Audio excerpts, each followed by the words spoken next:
ముఖ్యమైన పాత్రల గురించి మీరు ప్రస్తావించారు. అసలు రామాయణం అంటే మనం సీతారాముల గురించి మాట్లాడుతాం. అవును.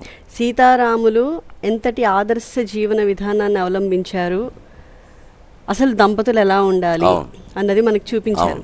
అయితే ఈ కాలంలో మరి కలిమాయ కావచ్చు, ఇంకోటి కావచ్చు, అన్య పురుషులు అన్య స్త్రీల పట్ల ఆకర్షితులు అవ్వడం మనం రోజు చూస్తూనే ఉన్నాం. మేము రోజు వార్తలు వాస్తవం ప్రస్తావించాం. అలాంటి సందర్భాన్ని రామాయణం ఆదర్శంగా తీసుకుని అక్కడి నుంచి స్ఫూర్తిని పొంది వీళ్ళు దాని నుంచి ఏ రకంగా బయటపడవచ్చు? చాలా మంచి ప్రశ్న.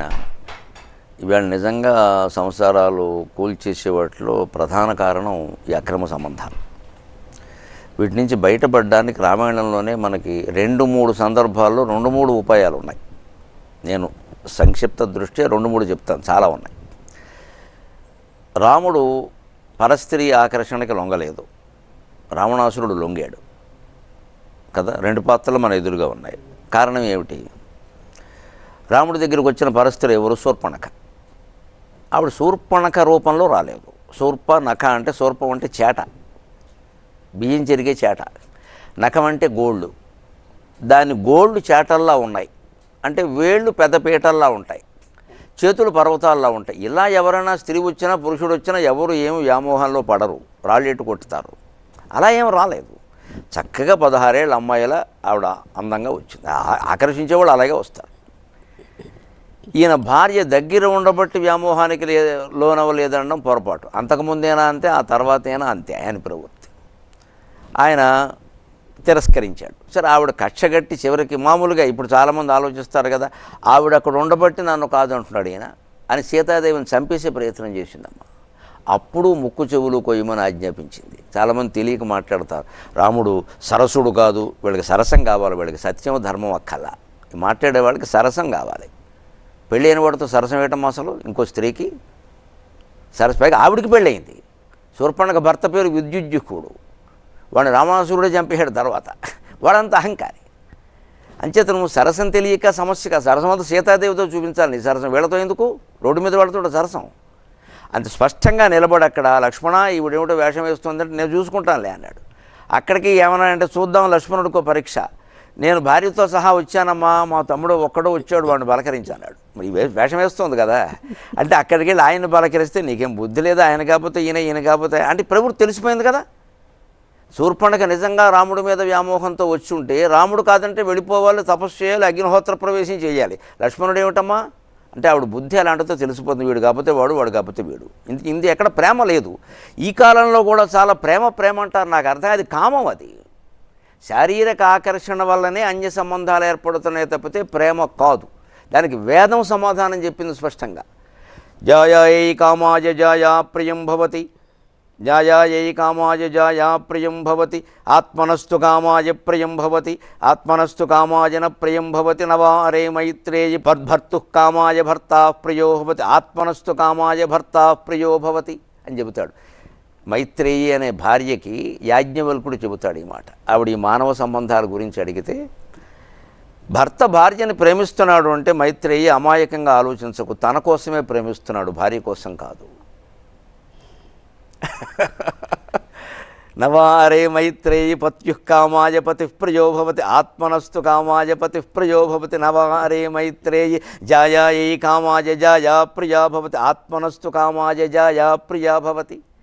భార్య భర్తను ప్రేమిస్తుందంటూ కూడా తన కోసమే ప్రేమిస్తుంది, భర్త కోసం కాదు. కానీ నువ్వు లేనిదే నేను ఉండలేను. సినిమా పాటలు చాలా బాగుంటాయి వినడానికి, వారు లేకపోయినా వీరు ఉంటారు. ఉదాహరణ ఏమిటంటే 30 ఏళ్లకో 25 ఏళ్లకో మనకి పెళ్ళి అయింది. అంతకాలం వీరు లేకుండా వారు ఉండలేదా?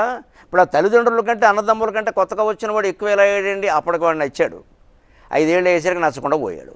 మగాడైనా అంతే, ఆడదైనా అంతే.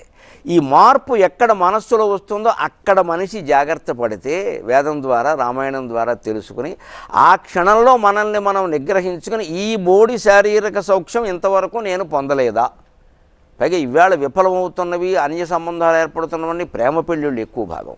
వీళ్ళు ప్రేమించి పెళ్లి చేసుకున్న మరి ఏం చూసి ప్రేమించారట, వీరు కామించారని అర్థమవుతుంది కదా.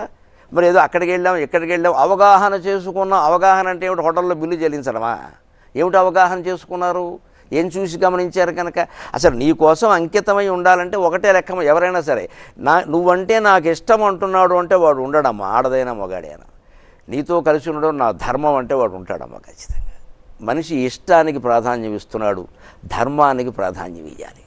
వ్యక్తిగత జీవితంలో సమస్య అయినా, కుటుంబంలో సమస్య అయినా, రాజకీయాల్లో సమస్య అయినా 100 కారణాలు లేవు. ప్రపంచం అంతా ఒకటే కారణం ఏమిటో తెలుసా? ఇష్టానికి ధర్మానికి మధ్యలో ఘర్షణే సమస్య. మన ఇష్టం ఒకలా ఉంది, ఈ వ్యక్తి మీద లేదు, ఆ వ్యక్తి మీదకి మళ్ళీంది. ధర్మం ఏం చెబుతోంది? తప్పు, అలాంటి పనులు చేయకూడదు, తాళిగట్టావు, కాపురం చేయాలి అని చెబుతోంది. ఈ ఘర్షణ జరుగుతుంది ఇక్కడ. ఈ ఘర్షణలో మనిషి లోపలికి ఆలోచించుకుంటే ఎటువైపు ఉండాలో నిర్ణయం అంతఃకరణ చెప్పేస్తుంది. ఆ అమ్మాయికి మాట ఇచ్చావు కదరా, ప్రేమించి పెళ్లి చేసుకున్నావు, పెద్దవాళ్ళని ఎదిరించి పెళ్లి చేసుకున్నావు, ఇందుకోసమా? ఒకవేళ అమ్మాయిలో ఏదైనా తేడా ఉంటే ఉండొచ్చు, సర్దుకోవాలి కదా, నచ్చ చెప్పాలి కదా, ఇలా నువ్వు అన్యాయం చేస్తావా అని అంతఃకరణ ప్రశ్నించదా? ఆ అంతఃకరణ ప్రశ్నకి ప్రాధాన్యం ఇవ్వాలి మనిషి. ఇస్తే ఖచ్చితంగా వీటిని తప్పుకుంటాడు. రాముడు దానికి ఇచ్చాడు. ఇదేమిటిది, సీతాదేవి ఉన్నాయి హాయిగా చేసుకున్నాను, ఆవిడ నాతో కూడా వచ్చింది అరణ్యాలకు కూడా, మళ్ళీ ఇదేమిటని తోసేశాడు. లక్ష్మణుడు అంతకంటే ఇదిగా తోసేశాడు. అదే రావణాసురుడు ఏం చేశాడు? వాడి ప్రేమ ఎటువంటిదో చూడు. నిజానికి వాడిని గురించి ఏమంటారు, ఈ శూర్పణకి వెళ్ళి చెప్పింది కదా ముక్కు చెవులు కోసాడని. వాడు ఒకవేళ రాముడి మీద దండయాత్ర చేస్తే శూర్పణక గురించి చేయాలి కదా. ఈ శూర్పణకి రావణుడు బలహీనత ఏమిటో తెలుసు. వీడు నా కోసం చేయమంటే చేయడని సీతాదేవి అందాన్ని వర్ణించింది అక్కడ. ఈ చెల్లెలకి అన్నగారి మీద ఉండే గౌరవాలు ప్రేమలు చూసుకోను ఇక్కడ ఎలా ఉన్నాయో. వాడు బలహీనత వీడికి తెలుసు. ఈవిడికి వర్ణించగానే వాడు శూర్పణక ముక్కు చెవులు రక్తం కారుతోంది, ముందు ఆవిడ కోసం 108 అంబులెన్స్ పిలిపించాలని మర్చిపోయాడు వాడు. అని విని వెంటనే అంటే మారిపోయింది. నీకు చెల్లెలు అక్కల్లా, నువ్వు చెల్లెల మీద ప్రేమ నటిస్తున్నావు. కంసుడు కూడా చెల్లెల మీద ప్రేమ నటించాడమ్మా. దేవకీదేవుడిని సారథినిచ్చి పంపించావు, డ్రైవర్నిచ్చి పంపిస్తారు ఎవరన్నా? స్వయంగా అన్నగారు వెళ్ళి డ్రైవింగ్ చేస్తారేంటి? నా చెల్లెలు నాకెంతో ప్రేమ, నేనే అత్తారంటే దింపుతాను, ఈయన సారథ్యం వహించిన వాడు ఆకాశవాణి విజయవాడ కేంద్రం. నువ్వు ఆ చెల్లెలకు పుట్టినవాడు చేతిలో చనిపోతామనగానే కత్తి తీశాడు. మైత్రేయుడు చెప్పింది నిజమని అర్థమైంది కదా. ఏ మనిషి ఎవరిని ప్రేమించినా తన కోసమే, ఇతరుల కోసం కాదు. మానవ సంబంధాలన్నీ అవసరాల మీద ఆధారపడ్డాయి, అనుబంధాల మీద ఆధారపడి లేవు, అవసరాల మీద ఆధారపడ్డాయి. ప్రేమ అని వీళ్ళు అంటున్నది కూడా ఒక అవసరమే.